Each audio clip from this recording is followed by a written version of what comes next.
में ये देखा था कि अगर मेरे पास दो parallel straight current carrying conductor है तो उसके ऊपर फोर्स लगता है।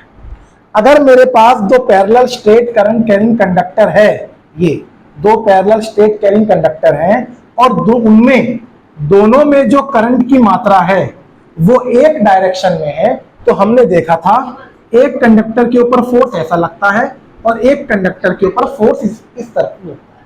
फोर्स हमने देखा था कि जो F12 की डायरेक्शन है वो F21 के अपोजिट है, और हमने ये देखा था कि F12 और F21 की जो डायरेक्शन है वो अपोजिट है। ठीक है, ये चीज हम देख चुके हैं। तो उसके बाद हमने ये देखा कि अगर इनके ऊपर ऐसा फोर्स लग रहा है तो ये जो तो पैरेलल स्ट्रेट कंडक्टर थे इनके ऊपर एक फोर्स लगता है और थोड़ी देर बाद ये ऐसे एक दूसरे की तरफ अट्रैक्ट हो जाते हैं। ठीक है, अगर इन दो कंडक्टर के ऊपर मैंने यहां पे बेटा एक वायर लगा के, ठीक है, और मैंने यहां पे अब एक फोर्स लगाना शुरू कर दिया। फोर्स लगाने का मतलब है मैंने यहां पे कुछ वेट रखा and that mass multiplied by the action of gravity becomes our weight, और वेट और कुछ नहीं एक तरीके का फोर्स है।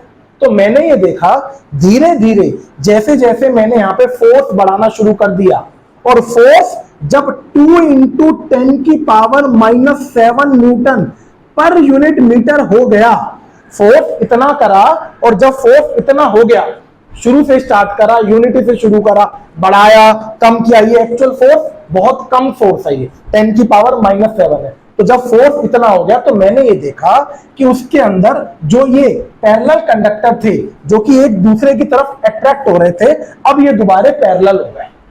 ठीक है, तो इसी हिसाब से साइंटिस्ट ने 1 एम्पियर करंट को डिफाइन किया है।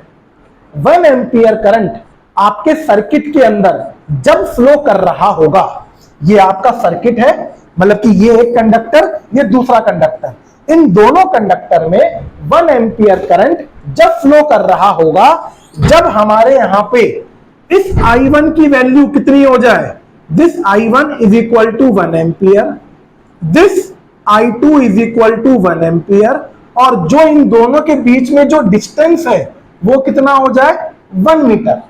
ठीक है, I again repeat, 1 ampere current कितना करंट है, 1 एम्पियर करंट इतना करंट है कि जब आपके पास दो पैरेलल कंडक्टर थे, उन दोनों पैरेलल कंडक्टर में जब 1 एम्पियर करंट फ्लो कर रहा होगा, इसमें भी एक, इसमें भी एक, इन दोनों पैरेलल कंडक्टर के बीच का जो डिस्टेंस है वो 1 मीटर है। तो उस समय आपके कंडक्टर्स के ऊपर जो फोर्स लग रहा होगा, 2 × 10⁻⁻7 न्यूटन पर मीटर।